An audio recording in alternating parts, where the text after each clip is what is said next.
a mysterious vortex suddenly appeared, unleashing terrifying monsters onto the unsuspecting city below. Amid the chaos, one young man's face hardened with grim determination. With a young girl on his back, he desperately fled through the crumbling city. He screams in horror as his mother stumbles and falls behind them, but his father urges him onward, promising to protect her from the chaos. The weight of his father's words crushes him. He is the older brother. His father declared that Jin was the only one who could protect his younger brother. With a strained smile, he promised to keep their mother safe from the monsters. But that promise was shattered in an instant of unimaginable violence and bloodshed. This day of despair would forever be known as the Great Cataclysm. From a tear in reality, a void unleashed endless horrors upon the world, and in that moment, his entire world was reduced to a living hell. Yet from the depths of despair, new heroes suddenly awakened. They were called warriors, possessing bodies that defied all human limits. Others became elementalists, wielding lightning and ice against the beasts. Some became shooters, unleashing overwhelming destruction with their advanced weaponry. But for Jin, their arrival came with the devastating news of his parents' fate. These saviors would forever be remembered and honored as the world's first heroes.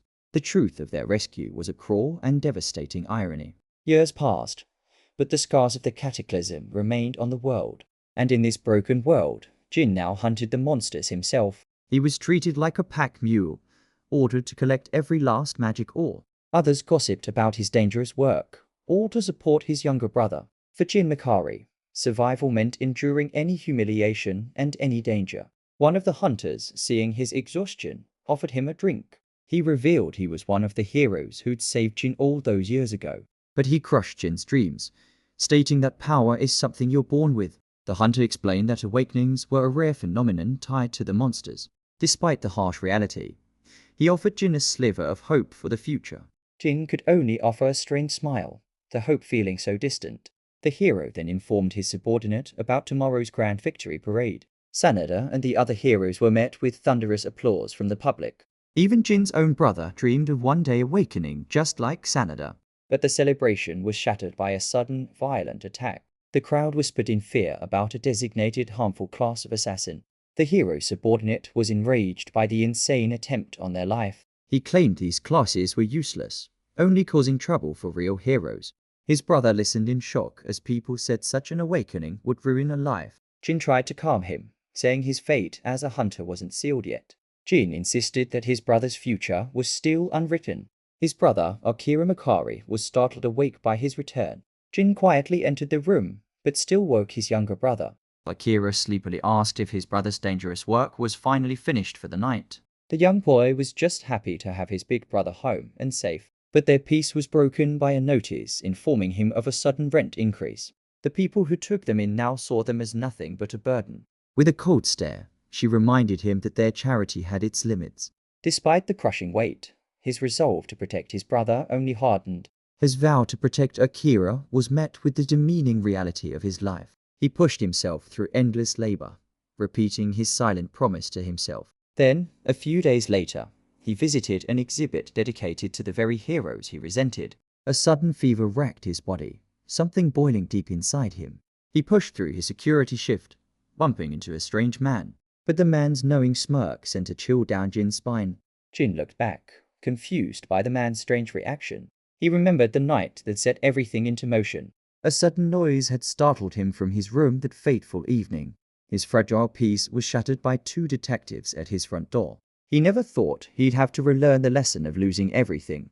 An item from the exhibit had vanished, despite all security checks being clear. The detective informed his chief a designated harmful class was likely involved. For a user with the thief class, such a heist would be child's play. He finally understood the fever was the sign he had awakened as a hated thief. He was now a potential criminal, locked away and questioning his fate. An overwhelming and terribly empty feeling consumed his entire being. A guard shout for prisoner 203 suddenly broke the silence. The words "you're released" echoed as he stepped out of the detective division. They explained the stolen item had someone else's fingerprints all over it. The real thief pitied Jin's fate, calling the encounter a harsh coincidence. Jin immediately rushed back to the eatery where he and Akira lived. He arrived only to have his few possessions thrown directly at his face. The couple who once offered shelter now coldly cast him and his brother out. She cruelly asked if he really thought they could continue to live there. Jin desperately begged for just a little more time to find a new home, but she refused, screaming that she wouldn't store their belongings any longer. The man claimed he never would have sheltered a known thief. He demanded they leave, fearing for his shop's reputation. With gritted teeth, Jin offered a final, bitter word of thanks. Cast out onto the streets, the brothers had nowhere left to go. Jin held his brother's hand tightly, his face a mask of grim resolve. His boss coldly informed him he was fired, as no one would hire a thief. Even the hotel refused them entry, citing his dangerous class. Akira looked up at his brother, his voice filled with concern. The sound of his brother's voice snapped Jin back to reality. Akira asked his brother if everyone had truly come to hate them. Jin squeezed his hand, trying to reassure him they could live on peacefully. He considered using his thief skills, but the risk of leaving Akira alone was too great. Just as his hope began to fade, a familiar voice called out his name. Jin's heart sank as he recognized the hero he had met before. The hero asked why he looked so serious, a casual smile on his face. He led them through the city's outskirts to a desolate, ruined suburb. Sanada mused aloud about the cruel twists of fate that befell Jin. He vowed to secure their future, but Jin grew suspicious of his motives. His companions explained that no hotel in the city would ever house a thief. Sanada then announced that they had finally arrived at their destination. Jin stared in disbelief at the massive, ruined structure before them. His companion explained that the monster becomes surprisingly defenseless when it's feeding. Sanada's smile widened, pleased that this information would be a great help. Just then, a terrifying shadow fell over them as the ground began to crack. But the attack came not from a monster, but from Sanada's own companion. His subordinate screamed at Jin for trying to dodge, calling him the bait. Sanada revealed his true colors, saying the harmful classes were worthless. Jin clutched his brother, his mind reeling from the sudden, shocking betrayal. The companion claimed that harmfuls like Jin made all awakened beings look dangerous. He even used the recent assassination attempt on Sanada as twisted justification. He callously admitted to burning villages, claiming it was nothing compared to monster damage. The hero declared that Jin's life was worthless, but could be put to good use. Sanada taunted him, saying this was his chance to become a sacrifice for peace. He mocked Jin, claiming this sacrifice was the act of a true hero. The bait had worked, as a terrifying monster now towered over the brothers. His mind screamed at him to run, to get his brother to safety. A brutal grasp sent Jin crashing hard against the broken earth. Akira's terrified scream echoed as his brother lay wounded beneath him. His leg was a mangled mess, but the need to flee was overwhelming. With his leg broken, Jin questioned where he could possibly run to now. A devastating blow from the beast sent a shockwave through the ruins. A voice cut through the chaos, urging Jin and his brother to follow. A slender, shadowy figure emerged from the dust, its form almost human. It was another young man, urgently telling them to get up and run. Before Jin could react, the stranger drew a blade with a sharp sound. The mysterious figure grabbed Akira's hand and pulled him to safety. Jin could only stare in disbelief, questioning who this person was. Then, a strange message appeared before his eyes, glowing in the darkness. The stranger led them through a dark and forgotten part of the city. Jin looked around, completely bewildered by their strange new surroundings. Their guide explained this was a hidden town for the designated harmful classes. A woman with an eye patch remarked on how close they had come to disaster. The young man told Jin to rest his body, and they would discuss details later. The next day, Jin saw the hidden village in the light for the first time. The next morning, they were brought to the Shinobi Town cafeteria. All the residents of the hidden town stared at the newcomers. Jin expressed his heartfelt thanks for their rescue and shelter. The woman with the eye patch said it was their duty to help each other. Their rescuer then offered them a place to stay until they were settled. But the other members of their group remained silent and watchful. The woman with the eye patch suddenly asked Jin if he was afraid. She understood his hesitation, surrounded by strangers in a hidden land, but she countered, saying it was easy to reject what he didn't understand. Jin understood that blind rejection would make him just like the people who hated him. He admitted he knew too little and wanted to understand this town and its people. With newfound resolve, he declared he would see the truth with his own eyes. The woman with the eye patch praised his spirit, declaring he was free to do as he pleased. She introduced herself as Kazuki Aoi, the chief of Shinobi Town, promising her support. He was now a resident of Shinobi Town, a hidden haven for the world's outcasts. He wondered how long it had been since he'd felt this relaxed and safe. He offered them shelter, adding that the choice was ultimately theirs to make. But considering all the betrayals he had faced, trust was a difficult thing to give. For his brother's safety, he knew he had to learn the truth of this place. But Akira's sudden warning cry made him whip around in shock. He fell backward in surprise as the men apologized for startling him. The man explained his presence was feigned due to his assassin's passive skill. He clarified that this constantly active skill was completely useless against monsters. He then formally introduced himself as Fujikido Ken, a fellow assassin. A new face joined them, casually mocking Fujikido's stealthy nature. This man was Matsunoga Taishi, a former bank employee turned con man. Like Jin, he was immediately blamed for a crime upon his awakening. Matsunoga insisted his past life wasn't about deceiving people for sales. It turned out Fujikido was a former cop, framed for an assassination he couldn't stop. Fujikido apologized for the grim story, but Jin saw his own fate in theirs. He told them he understood their pain, having lived through the exact same injustice. The former cop's expression softened, seeing a kindred spirit in the young man. In that moment, a swarm of glowing blue butterflies filled the air around them. The butterflies were an illusion, a skill that manipulated the nerves of others. The woman explained that high-level mesmerists could even control people's minds. She introduced herself as Senator Ayaka, a fortune teller in Shinobi Town. Jin connected the dots, realizing her fate was just like the others. She shared her own story of betrayal, framed for a crime she didn't commit. The accusation was a lie, as her powers were only strong enough to create illusions. Aoi explained it was their duty as outcasts to help one another survive. He finally understood that everyone here had suffered the same fate as him. Akira tugged on his sleeve, his worried expression breaking Jin's thoughts.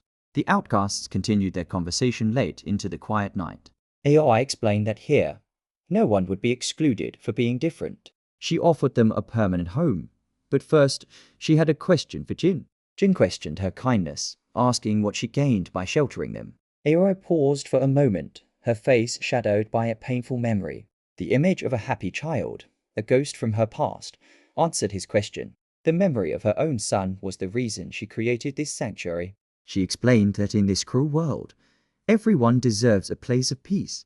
For Aoi, protecting the smiles of children like Akira was her only reason. But the final choice wasn't his to make alone, so he looked to his brother. Jin gently asked what Akira wanted to do, making the boy look up in surprise. With a warm smile, Jin said they could live here, but Akira turned the question back on him. Akira pointed out how much Jin had endured just for his sake. He wanted his brother to finally do what he truly wanted for himself. Jin was left speechless by his younger brother's incredible maturity and selflessness. Moved by his brother's words, Jin gently ruffled Akira's hair. He then turned to Aoi, his voice filled with raw emotion. With a deep bow, he pleaded for her to take care of them. Aoi's gentle smile accepted his desperate plea without hesitation. That night, the entire town gathered to welcome their newest members. For the first time in years, Akira could just be a happy child. Because they all shared a similar fate, everyone was incredibly kind. It didn't take long for Jin to finally feel like he fit in. A month passed as they settled into their new peaceful life. But that peace was interrupted by a mission to steal a new drug formula. He wondered if a rival company was behind the job, but was warned to stay quiet. He clenched his fist, conflicted by the request to steal once again. He realized this town's survival depended on the very skills he hated. Aoi approached him, admitting she had overheard his conflicted thoughts. She explained that Shinobi Town survived by taking on corporate espionage and sabotage jobs. Aoi asked if he was disillusioned by this harsh reality, but Jin remained silent. He couldn't believe the people who looked down on them were secretly their clients. Aoi then told him to forget the mission, assuring him he wouldn't be involved. Jin interrupted her, stating he no longer wanted to live by someone else's goodwill. He wanted to gain the strength to live on his own 2 feet. He declared his desire to become strong enough to protect his family. Aoi looked on in shock as he begged her to let him join the mission. With a determined shout, he insisted that she let him participate in the heist. A few nights later, the team arrived at the Yotsuba Pharmaceuticals warehouse. Jin and the others moved like shadows through the high-security facility. A lone guard was stunned as the team reported their successful infiltration. He shouted in alarm, but they were already moving to the meeting point. One of his companions cursed as the guard's shout triggered the facility's alarm. Without hesitation, Jin activated his thief skill to move in a flash. He delivered a swift, silencing chop to the back of the guard's neck. The guard could only react to an afterimage as Jin moved impossibly fast. A single, precise strike was all it took to neutralize the threat. His companions praised him, amazed by the power of his thief class. Fujikido admitted that Jin's performance was far beyond his expectations. He lamented that a boy his age should be enjoying his youth, not this life. Aoi looked down, confessing she never wanted to involve Jin in their dirty work. She admitted that seeing his determined face made it impossible to say no. She could only lament the terrible era that forced such a fate on children. Meanwhile, a powerful figure was impressed by their successful heist. His subordinate confirmed that Shinobi Town's operatives were truly top-notch.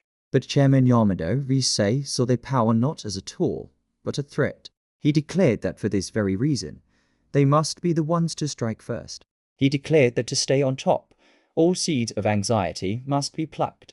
Meanwhile, at a heavily guarded pharmaceutical research facility, the guards stood frozen, captivated by the beautiful but dangerous illusion. The guard could only stare, completely captivated by the beautiful illusion. He questioned what he saw as an intruder slipped past him unnoticed. Another guard finally snapped out of it, shouting an alarm at the intruder. Senda's beautiful illusion skill was more than enough to neutralize the facility's guards. But after infiltrating, they found the target locked in a completely isolated room. They realized this final obstacle was a job specifically for a thief. Matsunaga taunted him, asking if the rookie could handle the pressure. But Jin's resolve was firm. This was a job he was born to do. Their successful mission brought a night of celebration to Shinobi Town. The town celebrated their success with a toast, their spirits high. But Jin sat apart from the festivities, unable to join in. The guilt of using his powers for theft weighed heavily on him. Aoi approached the troubled young man, praising his recent work. She confessed her initial worry, but was grateful for his incredible skill. He offered a strange smile, still conflicted by his actions. Aoi noticed his inner conflict and asked what was bothering him. Her expression turned serious as she confessed her own deep-seated fear. He remembered their escape, watching Aoi and the others risk everything to fight off their pursuers. He clenched his fist, wishing he had the power to fight alongside them. Aoi's hand suddenly ruffled his hair, catching him completely off guard. She laughed, telling him he really knew how to say the sweetest things. He was flustered, asking if she truly considered them part of her family. She told him not to feel so burdened, revealing a critical weakness of their town. Aoi explained that aside from a few assassins, their defenses were thin. He admitted he was only able to relax because they did what he couldn't. She explained that different classes simply meant they had different roles to fill. She believed the variety of classes was a divine message to join forces together. A young girl's flustered shout suddenly broke the quiet atmosphere around him. Matsunaga immediately started teasing the girl about her feelings for Jin. He jokingly told Jin he should be grateful for all the attention. The young girl blushed, her offer to teach him to dance now out in the open. The others joined in, urging him not to embarrass the flustered girl. He wondered how long it had been since he'd felt this kind of warmth. The simple feeling of being needed brought him a wave of unexpected happiness. Her gentle smile made him think that maybe this world wasn't so bad. In that moment, he honestly felt a flicker of hope for his future. He was pulled into the celebration, awkwardly dancing with the young girl. But that fleeting moment of peace was just a memory. After the briefing on Shinobi Town's members, Yamado had a chilling declaration to make. One of the mercenaries questioned why they were being used for mere pest control, but their handler furiously informed them that refusal was not an option. Their leader stared her down, declaring they were not some simple extermination service. The mercenary leader refused the job, demanding a more challenging target. A few days later, the scene shifted to a heavily guarded pharmaceutical warehouse. A team from Shinobi Town infiltrated the building, a trapper clearing their path. The team leader signaled for them to move toward the target container. But Jin suddenly stopped, a strange feeling making him hesitate. He pointed out the lack of guards and traps. Something was terribly wrong. The female operative agreed, but another teammate told him he was just overthinking things. He argued the company was just cutting corners, but Jin's instincts screamed that it was a trap. The rest of the team moved forward, ignoring the palpable sense of dread in the air. The operative opened the container, ordering Jin to retrieve the treasure inside. But as Jin peered into the darkness, he found it was completely empty. The team questioned if they had the wrong target, but it couldn't be a mistake. A voice demanded the lot number, and in that instant, a blade was drawn.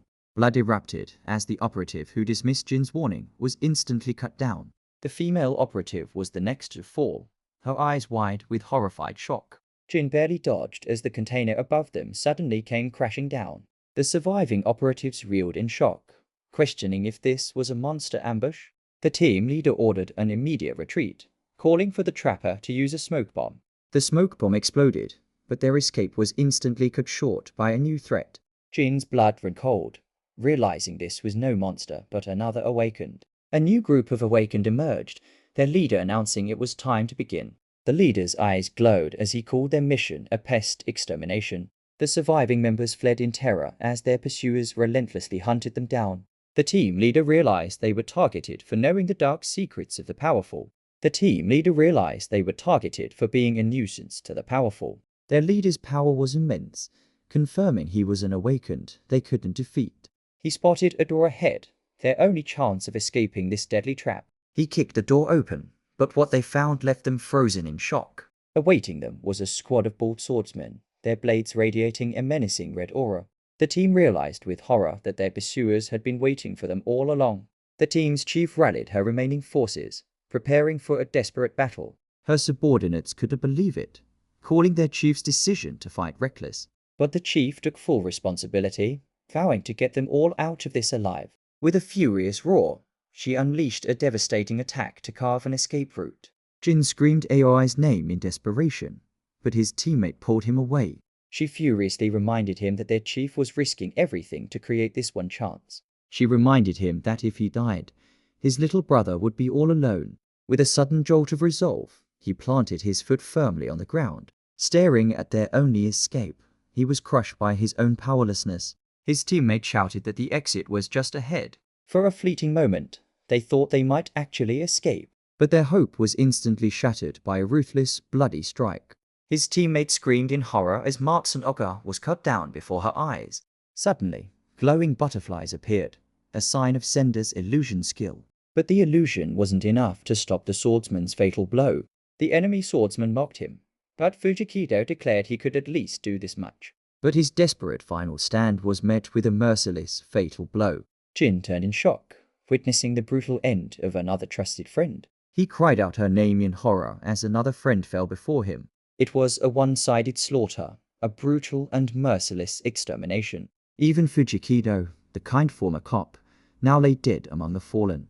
The female operative stood her ground, her eyes burning with a desperate resolve. The swordsman cursed her persistence, but their leader saw her as an unexpected prize. The leader, Kiriyama, called it a waste that her skills weren't used for assassination.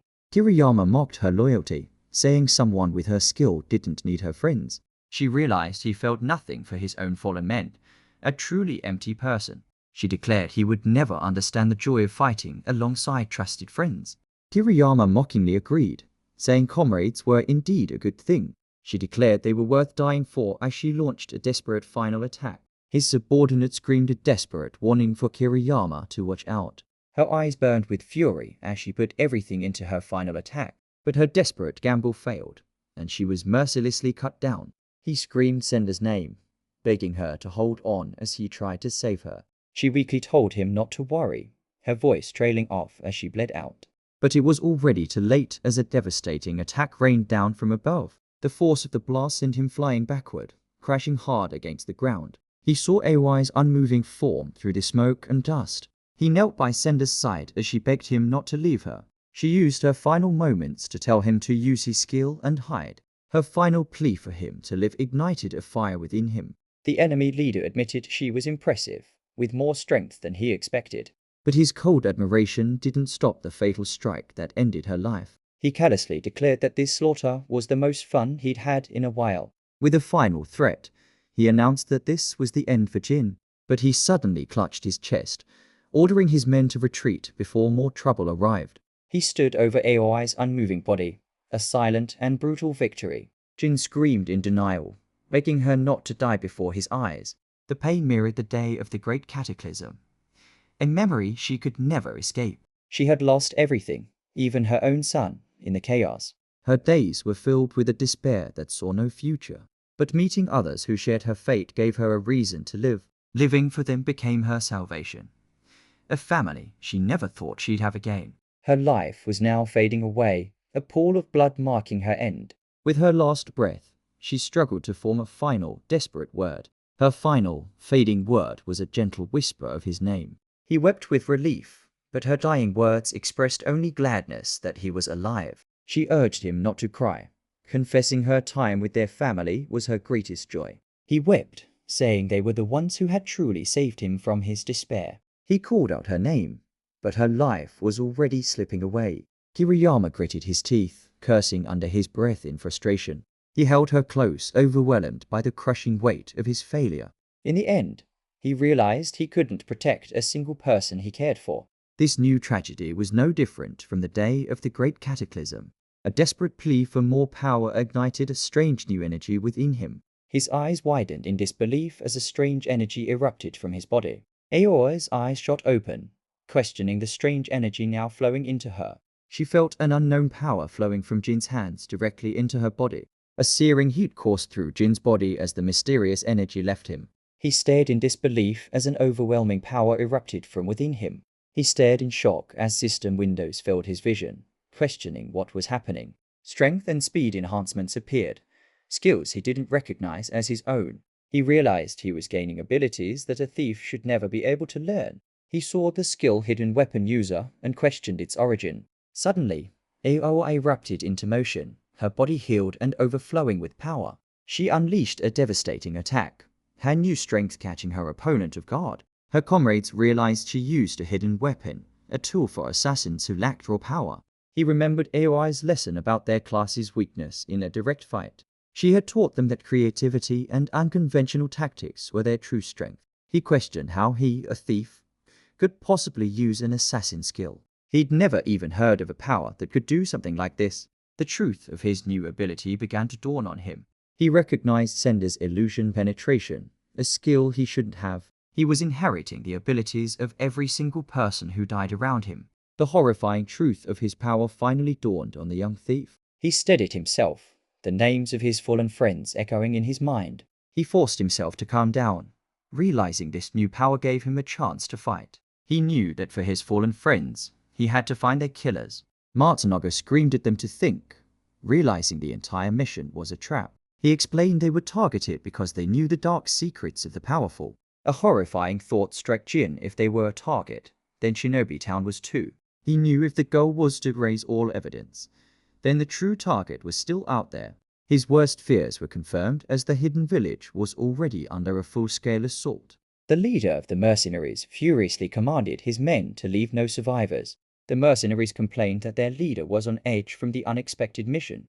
They grumbled about the town's optical traps, which made infiltration difficult, but their leader furiously silenced them, demanding they stop their chatter. The mercenary leader cursed his subordinate's mistake as a villager cried out in terror. The terrified woman clutched a child, pleading that they had done nothing wrong. His grip tightened on his sword as he mockingly considered her desperate plea. The mercenary leader brought his blade down without a hint of mercy. He mocked them, saying trash like them couldn't possibly understand his motives. A subordinate then reported finding the supplies, the true purpose of their raid. He left the rest to his men, ordering them not to let a single soul escape. His men eagerly accepted the order, turning their attention to the terrified villagers. The mercenary mocked her fear, finding her pitiful expression amusing. The mercenary promised to be gentle with the women and children.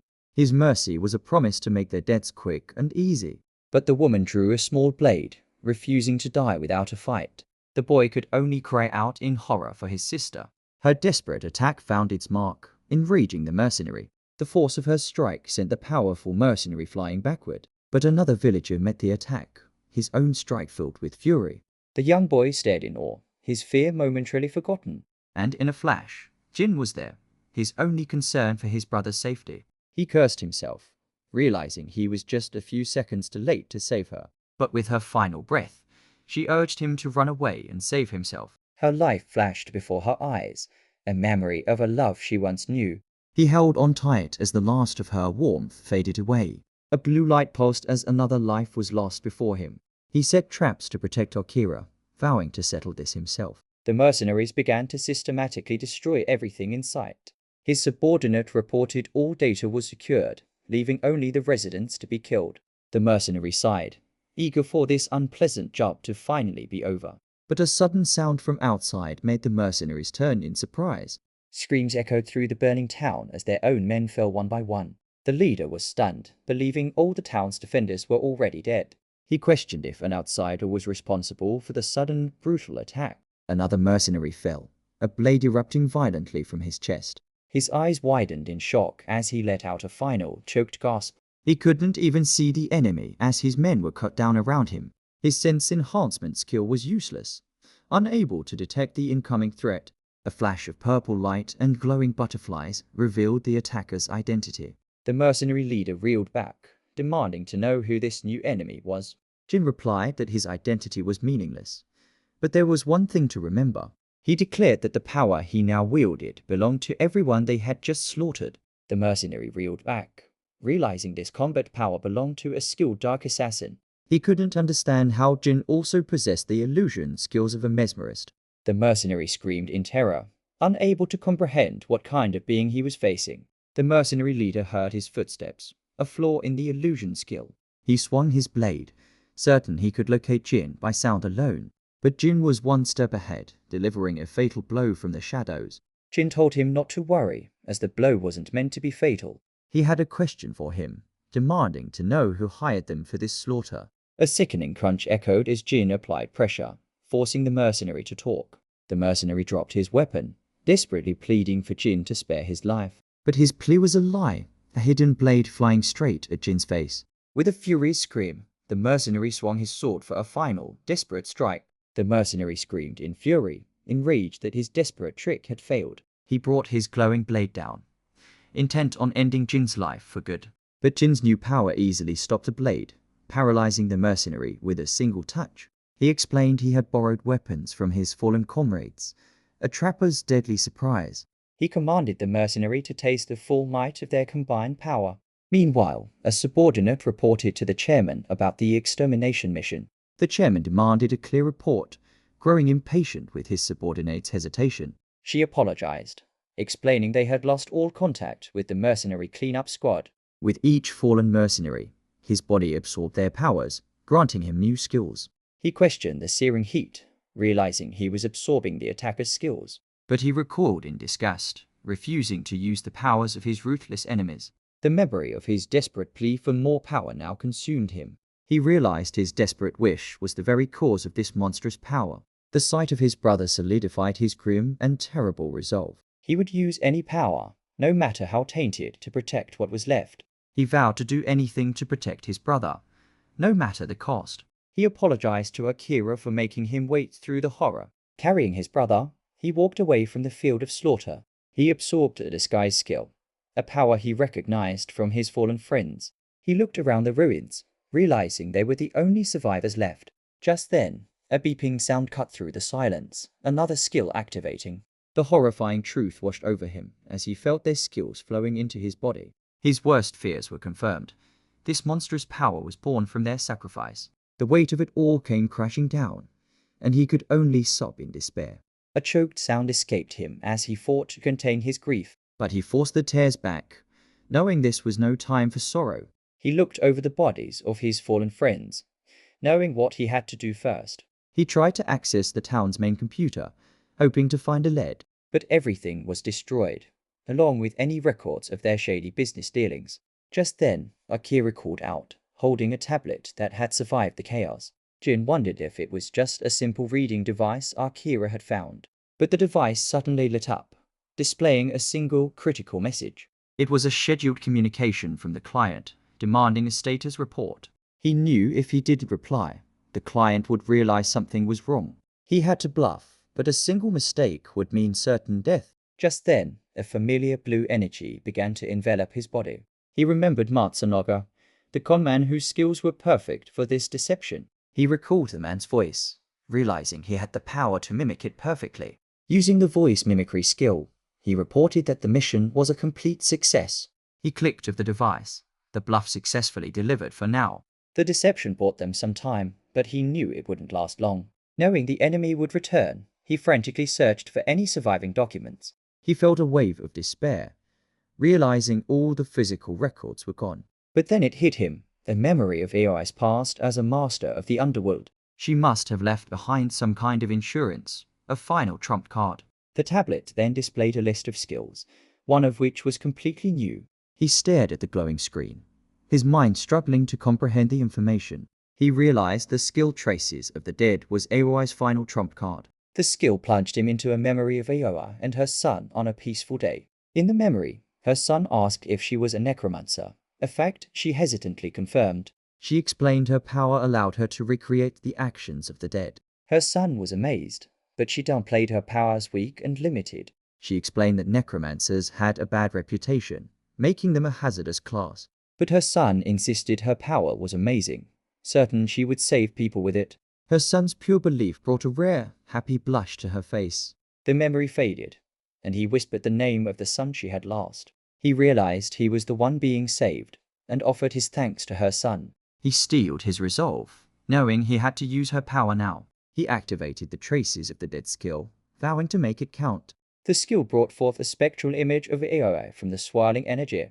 The spectral image of Aoi solidified before their very eyes. He questioned where the spectral figure was trying to lead them. It led them to a large tree, stopping before a hidden safe. The spectral energy led them to a simple stone marker, the grave of Aoi's son. He realized with a heavy heart that he would have to desecrate this sacred place. But before he did, he offered a silent prayer of apology and respect. Inside, he found a small microchip, realizing he could use the tablet to read it. The chip contained a complete list of Shinobi Town's clients, Aoi's final gift. With this new lead, he vowed to track down every last person responsible. He knew their only choice was to escape, using his new skills to hide his identity. He activated the class disguise skill, masking his true power as a thief warrior. With his new gear and hidden identity, he was finally ready to move forward. Amidst the devastation, Akira's small voice asked where they were going now. He promised to take him somewhere safer, but Akira reacted with disbelief. His brother's strange reaction left Jin completely bewildered and confused. He turned to see the spectral forms of his fallen friends smiling down on him. He realized this was the effect of Aoi's necromancer power he now possessed. The sight of their warm smiles made him choke back a wave of overwhelming grief. He whispered her name, seeing the kind leader who had saved him. Then he saw Senda, Fujikido, and Matsunoga, all smiling warmly. It wasn't just them, but everyone from the town, watching over him. He could only weep, offering his heartfelt thanks to their lingering spirits. With a final, silent bow, he turned his back on the past. He apologized, knowing the path ahead would be filled with darkness. He wiped away his tears, knowing he couldn't afford to break down now. Akira's small hand squeezed his, a silent plea to keep moving forward. For the sake of everyone who was sacrificed, he would find his vengeance. Kiriyama was informed that the mercenaries sent to the town had been completely wiped out. His handler furiously reminded him that his life could be disposed of at any time. He couldn't believe someone in that town was strong enough to wipe out his formidable force. But Kiriyama's face twisted into a grin, thrilled by this unexpected challenge. The scene then shifted to the bustling metropolis known as West New Town. Deep within the city's slum district, a certain bar became the new focus. A man apologized for the sudden intrusion, asking for a moment to talk. He explained they were beast hunters and their usual partner was sick. They asked if he would help them clear the hollow, since he was a warrior. The man admitted to using an appraisal skill, earning a sharp rebuke from his partner. The man who spoke was immediately flustered, apologizing for the intrusion. He argued they couldn't be careless, but to their surprise, Jin accepted the job. The beast hunter was overjoyed, quickly introducing himself and his partner. But his partner grabbed him, clearly annoyed by his overly friendly demeanor. She introduced herself as Ryuma Mei, but insisted they just call her Karima. A few days ago, their journey had brought them to this sprawling city. They had drifted to West New Town, a place built by refugees with lax security. It was a hotbed for illicit information, perfect for finding the employer who attacked them. They secured a small apartment in the slums, a perfect place to hide out. While Akira rested, Jin began to secure their new home for the inevitable conflict. He used the trapper skills he'd inherited to place deadly security measures around the apartment. He knew their enemies could find them at any moment and attack. He admitted the traps were excessive, but it was all to protect his brother. The sound of his brother's peaceful breathing filled the quiet room. He managed a faint smile, trying to hide his true thoughts. His stomach rumbled, a harsh reminder that he'd skipped dinner to save money. He needed cash, a new identity, and the power to protect them both. He needed the power to defeat his enemies and the money to survive. And the only place to get both was the dangerous dungeon known as the Hollow. So he dove headfirst into the beast-infested dungeon, his blade flashing red. The beast hunter was amazed by his incredible sword skills. But his partner's question cut through the praise. She was surprised a skilled warrior like him wasn't part of a formal group. He gave a vague answer, saying he'd join a good guild if he found the right one. But he laughed awkwardly, knowing that joining a group was a complicated issue. Any guild screening would instantly detect his class disguise, revealing his true nature. Karima admitted that joining a guild was a choice filled with nothing but risks, but her partner explained that major clans offered great benefits and powerful sponsors.